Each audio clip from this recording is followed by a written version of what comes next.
Hello, good people of YouTube. Mountbatten here, and today I'm bringing you guys my top 5 ship picks for this season of Brawl, the 1v1 mode at least.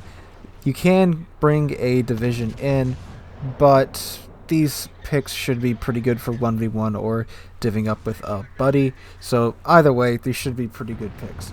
I will be giving a tech ship alternative 2 for each one, except for one, because there's simply not a tech ship that really matches it, and we'll get to that when we get there. Again, this is all my opinion, and I'm not saying this is like the definitive, like you must bring one of these 5 ships, just this is what I suggest. Anyway guys, let's go ahead and get started with number 5, which is the Tier 8 Premium German Heavy Cruiser, the Prinz Eugen. So the Prinz Eugen is a hipper, but it's a lot better in my opinion. It gives up some of its DPM to get a heal and much better AA, and considering when you go into the brawl matches, it doesn't match you up with a ship class of the same type. It just throws you with whomever is on the other side. It does say it matches by skill, so that's pretty nice, but you can run across a battleship, destroyer, cruiser, or CV, and it doesn't matter what you're in. And the Prinz Eugen is a pretty solid response to all of that, because you've got the Hippo Hull, which at close ranges is actually pretty good. At longer ranges, it gets citadeled in very strange locations that it really shouldn't be citadeled in, but it does. But you know, that's another video for another time. But it actually has some of the best AA, even still today after the CV rework and all. It used to have some of the best AA, period, before the rework. So it's got that going for it if you run to CVs. It's got those German guns with the German HE pin, which means it can pin a lot more than a round of an equivalent caliber from a different nation. So it can pin 51 millimeters of armor with its 230mm gun, so against battleships that's great. And plus it has a 13-second reload on those guns, which again is longer than the hipper, but if you build it right, it's like the anti-concealment build, you can of course get that reload down much quicker than that. And it's got 2 sets of torpedoes, although they are German torpedoes, so they may not last very long. You know, Hans could spill his beer on it and now they're out. But that heal really gives it some longevity that most other cruisers won't get, because most Tier 8 cruisers, even the premium ones, don't get heals, but the Prinz Eugen does. Now, in a 1v1 brawl, you don't really have very long matches, but that heal can really get you through maybe a hit or an extra torpedo or two that another cruiser couldn't sustain. On top of all that, she's really maneuverable too if you build for her rudder, and that is really nice in these brawls, because it's a lot of torpedo dodging, because everyone's bringing ships with torpedoes on them for good reason. And again, it's got all the German utility there, and hydro. Hydro's really great to have now, because there's a lot of DDs in queue. They're hiding around islands waiting to ambush you, or they're popping smoke, and you can just pop that hydro, spot them, they can't see you, and gun them down. So Prinz Eugen's a really solid really solid choice. Now the tech line alternative would of course be the hipper, which is everything I just said about the Prinz Eugen, but the AA isn't as good. It doesn't get the heal, but it does get better DPM on its guns. So take a hipper, you'll do really well in it. You just won't have that heal to kind of get you through those really tough spots if you're, you know, maybe messing up and you ate a torp or you get hit pretty hard. You can't get through it, but it is still really useful utility wise. I mean, it's like a Swiss Army knife was a boat. Seriously, like the German cruisers and BBs just have fantastic utility, period. Not even in just this situation, but even in random battles as well. Alright, moving on down to number 4, we have the Le Terrible. And the Le Terrible is basically a torpedo delivery system. I mean, before the Paulo Emilio came around, this was the fastest DD in the game. No, actually, I think it was the Colbert. The Colbert took the crown from the Le Terrible, and then I believe the Paulo took the... No, I think Colbert is still technically faster. But anyway, so, yeah, I'm basically just playing this like a Paulo Emilio, and it's working out really well. But unlike a Paulo Emilio, the Le Terrible does have guns. Very good guns. And not saying that Paulo Emilio's guns are bad, just that these guns are much more useful. So they also have the main battery reload booster on these French guns, and that's very useful when you're fighting other DDs, because you just hit that and now you're your DPM has literally doubled. And it's a fast ship, pretty maneuverable too. I mean, if you played the French DDs, you know that they've got a big turning circle, but the speed really helps make up for that, and you can really pull off some pretty silly things, as I'm sure you're seeing on screen here. And yeah, it's working really well as a YOLO boat against battleships. Against other DDs, that reload booster really comes in handy as well. I mean, Tier 8, you got a lot of DDs at Tier 8, a lot of premium and a lot of tech line ships, and I've had pretty decent success with the Tirpitz so far. Now, I'm not a DD main, and again, I am just torp rushing a lot, but it's working, so that's what's important, right? And of course, you can switch her out with her tech line alternative, which is the Le Fantastique. Love how they did that. And you can pretty much do it the same way. It does work with the Le Fantastique as well, so get on out there and get some YOLO torps going on. I mean, heck, it doesn't work out. Who cares? Just go back to port. Try again. Alright, going on down to number 3, we have the Tier 8 Premium American Battleship, the Massachusetts. Now, the Massachusetts is not available anymore. She has been removed. But if you still have her, she's a solid choice. 9 16-inch guns with Massachusetts secondaries, which are far more accurate and much more long range than the standard American secondaries, even after the rework. And on top of that, you get that improved Massachusetts heal, which cools down incredibly fast, which is very useful in these brawls. And it's one of the few battleships that I've tried out that I can actually get more than like one heal off, because it cools down in 38 seconds, unlike other battleships heals, which typically take much longer to come off a cooldown. And she has that quick cooldown time on her damage con too. She has that lovely American damage con that's also active for 20 seconds. And during that 20 seconds, no flooding or fires will get started on your battleship.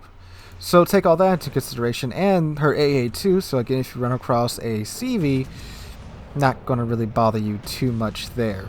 So she's a really solid choice. There isn't much of a tech line alternative to it, because of Massachusetts it's a blend of American and German battleship rolled into one, and there's no tech line ship that really matches it in terms of what it is. You know, that fast cooldown time of the hill, that good hill, those 9 16-inch guns and the secondaries. There's not really much that can match the Massachusetts. Now, it doesn't have torpedoes, so of course there's that, but it does have a 45% torpedo damage reduction on it, so it can take a pretty good hit.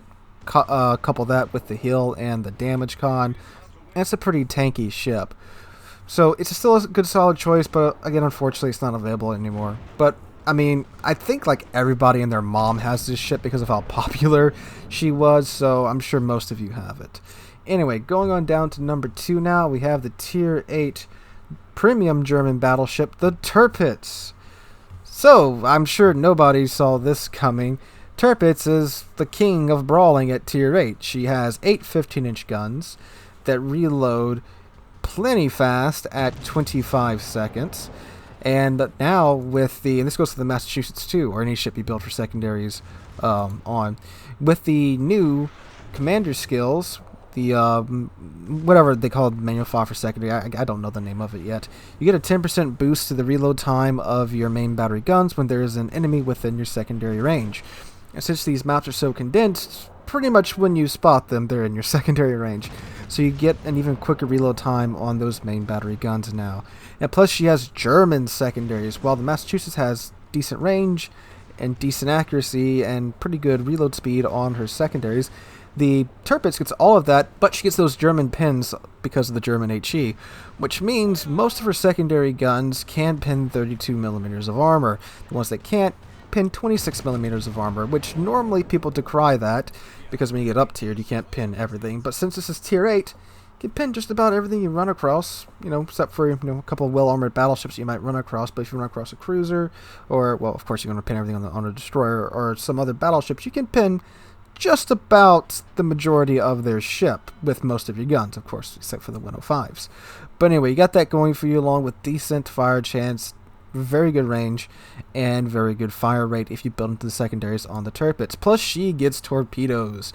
She gets 2 sets of torpedoes, 1 per side. Now, of course, they are German torpedoes, which, again, they get knocked out if you sneeze on them too hard, which kind of sucks, but they are kind of the ace up your sleeve. But again, like I've said before with Tirpitz and other battleships that has torpedoes, don't play them, just relying on the torpedoes, because they do get knocked out so much. Just play it smart, play it like a normal brawler, and when you get the opportunity, sling those torpedoes out, play your trap card, and you will more than likely win the brawl. But again, with what I've been seeing, pretty much everyone's trying to bring ships with torpedoes. Ships like Key, Tirpitz, Odin, Bayard. If it's got torpedoes, it's a pretty good contender for this round of Brawl, of course. Now, the downside, of course, is that she doesn't have hydroacoustic search or very good AA.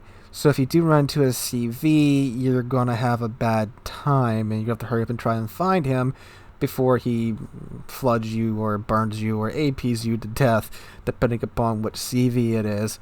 But if you run across a normal surface ship, you should be pretty well off, even against destroyers, if you know what you're doing and have played a lot of the Tirpitz. You know how she handles, and she's a pretty good battleship in terms of handleability, very fast and very... she doesn't turn on a dime like the Vanguard does, but she's pretty darn maneuverable. So she's a solid choice too. And of course, the logical tech line alternative to this would be Bismarck. Bismarck's everything the Tirpitz is, except without torpedoes, but she has decent AA. Again, decent AA when comparing it to the when compared to the Tirpitz, it's just downright good AA. But she does get hydroacoustic search, so she might even be a better choice there because of those two consumables. Well, she might even be a bit of a better choice in some situations there. If you have hydro, you can pick on those pesky DDs that are hiding behind the islands or hiding in their smoke and waiting to ambush you, and you kind of ruin their day too because you hydro them, and since the maps are smaller, you get a pretty good warning of when the torpedoes are coming. So that is a really nice consumable to have. Anyway, moving on down to number 1, we have the Tier 8 Premium German CV, the Graf Zeppelin. No, I'm joking. The number 1 pick is quite simply whatever you are comfortable and good in. It's like with the last time I made one of these videos for Ranked, the best choice is a ship that you know and that you've played a lot in. Doesn't matter if it's not one of these ships. If it's Key and you've played a lot of Key and you know that ship very well, bring it. This is a test of skill, not a test of who has the better ship. There's been times I've won matches in ships that people say have no chance of winning in, like Odin. People would love to hate on Odin, and she's done quite well for me this go-round in Ranked. Ships like Vanguard that people wouldn't even dream of bringing to Rank, because I've played a lot of both of these ships. I know how they act, I know how they respond, I know how their guns handle. So when you know your ship, you know your ship. A small one's pretty scary, yeah.